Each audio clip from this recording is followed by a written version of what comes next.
नमस्कार, थर्ड आई में आपका स्वागत है। कल प्रधानमंत्री मोदी जी रायबरेली आए थे। ये रायबरेली वही है जहां पे फिरोज गांधी, इंदिरा गांधी के पति ने अपनी पार्लियामेंट का 52 का इलेक्शन जीता था और उस तब से अब तक एक तरह से मोर और लेस बीच में एक आध बार छोड़ के ये सीट गांधी परिवार के पास या उनके सहयोगी या उनके कॉन्फिडेंट के पास ही रही है। पहले फिरोज गांधी जी रहे, फिर बाद में इंदिरा गांधी यहां से प्रतिनिधित्व करते रहे। बीच में राजनारायण जी ने 77 से 80 इमरजेंसी के बाद उन्होंने भी इस कंस्टिट्यूंसी का से एमपी बने थे। बाद में इनके परिवार की शीला कौल, जो इनकी शायद मामी लगती थी, फिर इनके बहुत क्लोज कॉन्फिडेंट राजीव गांधी के सतीश शर्मा जी, ये सब लोग यहाँ से एमपी बनते रहे और एक तरह से डायरेक्टली इनडायरेक्टली गांधी परिवार का इस पे होल्ड बना रहा। 99 में जब सोनिया गांधी पॉलिटिक्स में आई, उनके पास दो चॉइस थी। चॉइस ये थी कि उनके पति अमेठी से लड़ते थे, बगल की कंस्टिट्यूंसी, वो उनकी सास रायबरेली से लड़ती थी, लेकिन सोनिया गांधी ने रायबरेली को ही चुना और तब से वो 4 बार यहां से सांसद रही हैं।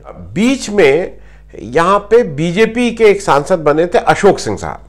इन्हीं अशोक सिंह जी के जो कजिन हैं अखिलेश सिंह, जो एक दबदबे वाली छवि रखते हैं, वहां से कई बार एमएलए रह चुके हैं और अब एक तरह से पॉलिटिकल रिटायरमेंट लेके उन्होंने अपनी लड़की अदिति सिंह को, जो यूनिवर्सिटी ऑफ ड्यूक से पढ़ी है मैनेजमेंट, उससे पहले मतलब बाहर पढ़ी लिखी है लड़की हैं, 2017 का इलेक्शन वो जीती हैं और इस समय वो कांग्रेस, महिला कांग्रेस की ऑल इंडिया जनरल सेक्रेटरी उनको राहुल गांधी ने बनाया है।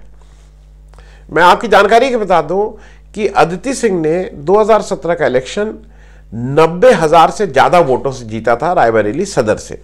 ये मैं सिर्फ आपको बैकग्राउंड इसलिए बता रहा हूं कि ये रायबरेली की सीट या वहां पे कौन लोग हैं। अब आते हैं बात अपने प्रधानमंत्री जी की का ये पहला रायबरेली दौरा था एज प्रधानमंत्री। मतलब अब 4.5, अब तो 4.25 साल आप कह सकते हैं, 4.5 पौने साल 5 साल बाद उनको एकदम से रायबरेली की याद आ गई।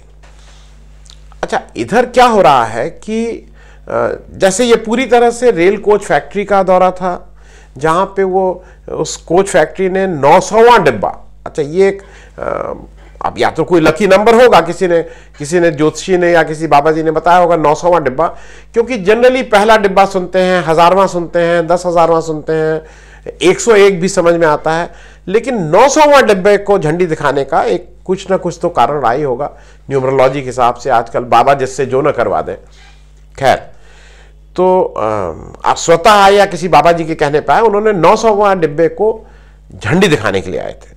अच्छा, ये विजिट उनकी रेल कोच फैक्ट्री में एज प्राइम मिनिस्टर थी, लेकिन जो वहां पे उनका भाषण हुआ वो हिंदुस्तान के प्रधानमंत्री की जगह वो भारतीय जनता पार्टी के अध्यक्ष के रूप में वो भाषण ज्यादा था। अच्छा, रिसेंट टाइम्स में क्या हो गया है कि मोदी जी का जो भी कारण रहा हो, वो एक थोड़ा सा, जैसे हिंदुस्तान में जब हम लोग बड़े हो रहे थे तो अमिताभ बच्चन बिल्कुल छाए हुए थे और उनकी इमेज जो छाई हुई थी वो एंग्री यंग मैन की थी। तो अमिताभ बच्चन का मतलब एंग्री यंग मैन, और हम सब लोग मतलब उनकी पिक्चर आती थी, सब लोग कई बार उस पिक्चर को देखते थे और बहुत हीरो की तरह उनकी पूजा होती थी।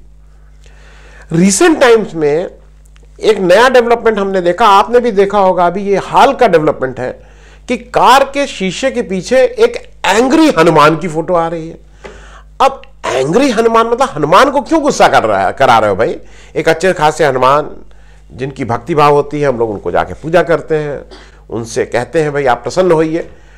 उनको प्रसन्न होने के बाद जो एंग्री हनुमान, अब ये जिस भी कलाकार की मतलब कलाकारी हो, उसी तरह से मोदी जी को जो लोग उनको राय देते होंगे, मोदी जी आजकल अपनी एक छवि एंग्री पॉलिटिशियन की बना रहे हैं। क्यों? अच्छा, रायबरेली विजिट का कोई बहुत कारण नहीं समझ में आ रहा है, क्योंकि 900वां डिब्बा अगर किसी ने कहा है कि भाई ये आपके लिए शुभ है तो अलग बात है, लेकिन जो कारण सामने सामने दिखाई पड़ रहा है कि ये पहली सार्वजनिक सभा छत्तीसगढ़, राजस्थान और मध्य प्रदेश, हालांकि वो हार बहुत बड़ी नहीं है, ऐसी कोई बहुत बड़ी नहीं है, लेकिन एक साइकोलॉजिकल फैक्टर है, वो 3 राज्यों का चुनाव हार गई है भाजपा। और दूसरा जो है कि अभी एक सुप्रीम कोर्ट में एक राफेल ने एक तरह से, जो भाजपा में कहा जा रहा है कि उसको क्लीन चिट दी है। ऐसा लगता है कि इन दोनों चीज़ों को ही मुख्य कारण बना के मोदी जी के जो भी सलाहकार हैं उन्होंने कहा कि इसको चल के सोनिया गांधी के गढ़ में ललकारा जाए। वहाँ पे उन्होंने कहा है कि भाई एससी सुप्रीम कोर्ट का कोई मान नहीं रखता है और उसका सम्मान बिल्कुल नहीं रखा जाता है, और ये लोग तो केवल चोरी करने में लगे रहते हैं। अब इसका जो भी प्रधानमंत्री जी इसको जो भी कहें, पर आप ही की पार्टी के अध्यक्ष अमित शाह जी अभी बहुत दिन नहीं हुआ है, केरल में जाके उन्होंने जो सुप्रीम कोर्ट के बारे में जो टिप्पणी की थी, वो जग जाहिर है कि सुप्रीम कोर्ट के बारे में क्या होना चाहिए, उसके बारे में क्या कहा जाए। अभी जो सुप्रीम कोर्ट का जजमेंट आया राफेल में, उसमें फिर एक आया है कि जो एफिडेविट सरकार की तरफ से गया था उसमें कुछ दिक्कत है और गड़बड़ है, और वो एक कंट्रोवर्सी अलग हुई है कि नया एफिडेविट दिया जा रहा है। हालांकि उस पर सुब्रमण्यम स्वामी जो भाजपा के बड़े नेता हैं, उन्होंने भी एक टिप्पणी की है। उन्होंने कहा कि भाई ये बहुत अचंभे की बात है कि पूरी सरकार में एक सही एफिडेविट देने वाला भी नहीं है उनका, और उन्होंने यहां तक कहा कि अटॉर्नी जनरल कह रहे हैं कि मुझे पता ही नहीं कि क्या एफिडेविट दिया गया। अटॉर्नी जनरल को पता नहीं क्या एफिडेविट दिया गया, बहस जाके कर रहे हैं। खैर, आप खुद सोचिए कि ये एफिडेविट सही है या गलत है। जैसा हालांकि अब सरकार ये कह रही है कि एफिडेविट ठीक नहीं है, उस एफिडेविट में कहीं कोई टाइपोग्राफिकल एरर है। तो एरर चाहे टाइपोग्राफिकल हो चाहे वो इंटेंशनल हो, मतलब एरर है, गलती है। अगर वो गलती है तो एक अजीब सी चीज सबके मन में आ रही है, किसका मतलब क्या सुप्रीम कोर्ट ने गलत फैसला दिया है? अगर सुप्रीम कोर्ट ने गलत फैसला नहीं दिया है तो क्या ये एक गलत डॉक्यूमेंट दिया गया है? तो क्या सुप्रीम कोर्ट भी मिसलीड हो सकता है? क्योंकि मैं ये सारी बातें इसलिए कह रहा हूं, आज किसी भी जगह सुप्रीम कोर्ट का मतलब न्याय कोई माना जाता है कि सबसे बड़ा न्याय का वो है भाई, मंदिर है। गोगोई जी के बारे में जब वो आए थे तो जस्टिस गोगोई के बारे में कुछ लोग उनका कहना था कि चूंकि इनके पिताजी कांग्रेस के मुख्यमंत्री हैं तो ये शायद बायस, लेकिन जितना मैंने सुना है और जो मेरे जान पहचान के वकील या इस तरह की इस विधि के उसमें है, उनका कहना है one of the very tough chief justice we have got. एक ऐसा चीफ जस्टिस हमें मिला है जो गो गेटर, जो इसमें विश्वास करता है कि काम पूरे हों, जो लाइमलाइट नहीं चाहता है। तो उनके द्वारा अगर इस तरह का जजमेंट आया है उसकी बेंच में, और वो जजमेंट कहीं एक गलत डॉक्यूमेंट की बेसिस पे आया है, तो ये तो बहुत ही अजीब सी बात है। इसका मतलब पास्ट में भी सुप्रीम कोर्ट में इस तरह के जजमेंट आए होंगे। अब चूंकि यहां पे राफेल के अगेंस्ट में राहुल गांधी खड़े हैं तो भाई उनकी हिम्मत है, वो बड़े आदमी हैं, कांग्रेस के अध्यक्ष हैं, तो वो कह सकते हैं गलत है गलत है गलत है।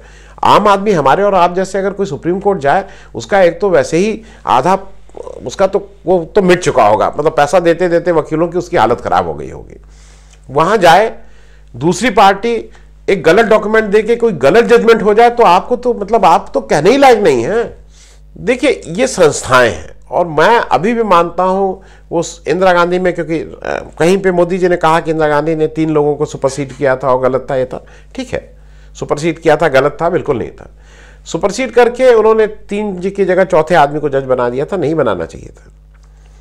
लेकिन जब आप ये कहते हैं कि सुप्रीम कोर्ट की जो भी निर्णय हो उसको सर्वोच्च होता है, तो फिर लोग एक बार आपसे पूछेंगे कि आरक्षण के जो उन्होंने किया था, जो FIR लॉन्च करते समय जो गिरफ्तारी वाली बात थी, उसके बाद आप एक उसी निर्णय को स्वीकार न करते हुए आप ऑर्डिनेंस के द्वारा लाके सुप्रीम कोर्ट के निर्णय को अगर आपने बदला था, तो लोगों को वो भी याद है।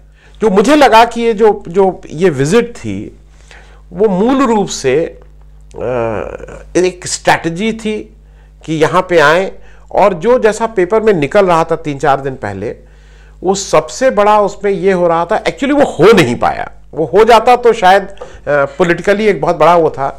ये लोग कुमार विश्वास को लाने की कोशिश में थे, जो पेपर में भी निकला है कि भाजपा बहुत सीरियस बात कर रही है उनसे, और वो कुमार विश्वास को रायबरेली से लाके इन सोनिया गांधी के अगेंस्ट, अगर वो इलेक्शन लड़ती हैं तो उनके अगेंस्ट इलेक्शन लड़ाना चाहते हैं।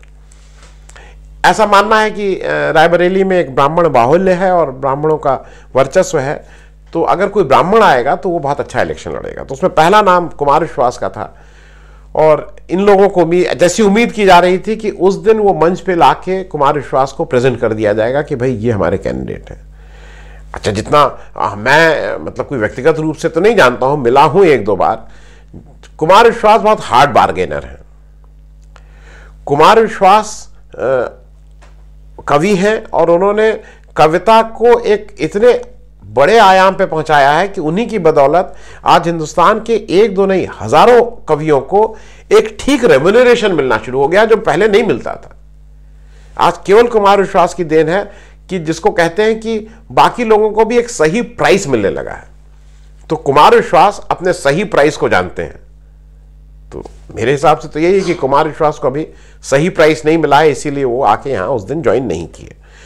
दूसरा जो वहां पे बार बार हो रहा था कि इन लोग सोनिया गांधी के अगेंस्ट एक बहुत ही ऐसे आदमी को कर देंगे, जो दूसरा नाम इन लोग दिनेश सिंह का ले रहे हैं, जो लोकल एमएलए हैं, हरदम कांग्रेस में रहे, अब भाजपा में आ गए हैं। लोकल लेवल पे इनके बारे में ये है, इन लोग 3-4 भाई लोग हैं, एक एमएलसी हैं, एक एमएलए हैं, एक जिला पंचायत अध्यक्ष या ब्लॉक प्रमुख, मतलब सब लोग वो हैं। लेकिन जनरली इनके बारे में ये कि ये जो परिवार हैं ये थोड़ा अपने व्यापार को भी समझ के करते हैं। मतलब व्यापार के हिसाब से भाई अगर आज की तारीख में बीजेपी की सरकार स्टेट में है, वहाँ पे है, तो कांग्रेस में रहना मतलब व्यापारी के लिए बहुत ठीक नहीं रहेगा। तो शायद ये कारण रहा है बीजेपी में आने का। तो कोई जनाधार वैसा नहीं है कि सोनिया गांधी को ये चैलेंज कर पाए। तीसरा नाम रीता बहुगुणा जोशी जी का है। अब रीता बहुगुणा जोशी जी मतलब आज 60 वर्ष से ऊपर की हो गई हैं, बहुत से इलेक्शन लड़े हैं, कुल जमा लखनऊ से एमएलए 2 बार हुई हैं, उससे पहले की बहुत इलेक्शन हारी हुई हैं, पहले एमएलए भी एक बार रह चुकी हैं इलाहाबाद में। और भाई अगर बीजेपी को लगता है कि ये बहुत अच्छी कैंडिडेट होंगी तो मेरे हिसाब से तो रायबरेली में दुर्गति ही होगी रीता बहुगुणा जोशी जी की। चौथा नाम आ रहा है वहां पे विनय कटियार साहब का। तो विनय कटियार साहब वहां पहले भी लड़ चुके हैं और उनको जो वोट मिले हैं उसके बारे में कोई कमेंट करना ठीक नहीं है। विनय कटियार साहब को एक हिंदुत्व फेस हैं, बजरंग दल के बड़े नेता हैं, वो शायद वहां से लड़ने की बात करते हैं। लेकिन मेरी समझ, जो मुझे समझ में आता है कि रायबरेली में के लोग सोनिया गांधी को क्यों छोड़ेंगे, मतलब कोई कारण होना चाहिए ना। आपकी जानकारी के लिए मैं बता दूं कि रायबरेली में निफ्ट है, national institute of fashion technology है। रायबरेली में petroleum technical institute research institute है, राजीव गांधी पेट्रोलियम रिसर्च कुछ इंस्टीट्यूट, बड़ा इंस्टीट्यूट है मतलब देश के लेवल का। वहाँ पे बहुत दिनों से फ़ोन का तो है, ITI का वहाँ है ही, वहाँ कोच फैक्ट्री है, वहाँ पे पायलट ट्रेनिंग है, जो इंदिरा गांधी उड्डयन वो है, जो वहाँ पे पायलटों की ट्रेनिंग होती है। और रायबरेली में एम्स खुल गया है। मैं चीज़ें ये कह रहा हूँ कि यहाँ पे अगर देखा जाए तो कांग्रेस में कि जो भी ये गांधी परिवार रहा, उसने बाकी उत्तर प्रदेश और रायबरेली को अगर देख लें तो बाकी उत्तर प्रदेश के साथ सौतेला व्यवहार किया है, मैं तो ये कहूँगा। क्योंकि जिस ढंग से रायबरेली और अमेठी को गांधी परिवार देखता है, वहाँ बार बार आता है। हालांकि इधर सोनिया गांधी बहुत दिनों से नहीं आ पाई हैं, वो अस्वस्थ हैं, लेकिन उनकी लड़की प्रियंका गांधी या राहुल गांधी जितनी विजिट रायबरेली और अमेठी को जितना सहेज के रखते हैं, वहाँ के लोग जब दिल्ली जाते हैं तो उनकी बातें जितनी ज़्यादा सुनी जाती हैं, उसी तरह से अगर ये लोग उत्तर प्रदेश पे ध्यान दे दें तो शायद उत्तर प्रदेश भी इनके लिए उतना ही स्ट्रांग हो जाएगा जितना रायबरेली है। तो मेरे हिसाब से रायबरेली में आके सोनिया गांधी का कोई मतलब पॉलिटिकली तो कोई चैलेंज नहीं है अभी इनके पास। हाँ, वो एक मैसेज देना चाहते हो, उससे क्या होगा, लेकिन एक फायदा क्या हो रहा है, रायबरेली वालों का इसमें फायदा हो रहा है। फायदा भी हो रहा है कि कुछ ना कुछ नई योजना लानी पड़ेगी आपको। दूसरा क्या हुआ कि इस विजिट में चूंकि ये हो रहा था कि प्राइम मिनिस्टर की पहली विजिट, अच्छा ये इवेंट की तरह इस चीज को बनाया जाता है। तो वहां के लोग अभी ये हैं कि उन लोगों को उम्मीद थी कि कोई बड़ा अनाउंसमेंट होगा यहाँ रायबरेली को लेके, कोई इंस्टीट्यूट या पैसा, या हर आदमी को लगता है कि मेरे यहाँ कुछ और आ जाए। हालांकि रायबरेली को बाकी उत्तर प्रदेश के जिलों के मुकाबले बहुत ज़्यादा मिला हुआ है, लेकिन फिर भी अपेक्षा थी और मिलेगा। तो वही चीज है कि वो ना देके भी मेरे हिसाब से जो वोटर है उसको लगा है कि ये तो मैं ठग लिया गया हूं इस विजिट से। तो इस विजिट का वोट की दृष्टि से क्या प्रभाव होता है मुझे नहीं मालूम, लेकिन मुझे ऐसा लगता है कि जो जो इलेक्शन पास आता जा रहा है, मोदी जी का जो प्राइम मिनिस्टर का जो ओवरऑल उसमें है वो धीरे धीरे वो कम होता जा रहा है, और उनका जो भाजपा का अध्यक्ष ही कह लीजिए वो वाला कोटेंट बढ़ता जा रहा है। तो अब हम लोगों को यही उम्मीद करनी चाहिए कि हम 2019 इलेक्शन के अध्यक्ष, या जो अध्यक्ष ना बोले तो सबसे ज़्यादा जो वोट कैचिंग उनके नेता हैं उस रूप में मोदी जी को ज़्यादा देखेंगे। अब शायद प्रधानमंत्री के रूप में उनकी ज़्यादा जो हम लोग कहीं भी पॉलिटिकल उसमें देखेंगे तो वो 2019 के इलेक्शन के बाद ही अगर वो प्रधानमंत्री हैं तो हम लोग देख पाएंगे। धन्यवाद। अगर आपको हमारा ये कार्यक्रम अच्छा लगा तो कृपया सब्सक्राइब करें और साथ में वो छोटी घंटी भी दबा दें, जिससे आपको जब भी कोई नया वीडियो, नया एपिसोड अपलोड हो तो आपको उसकी सूचना मिल जाए।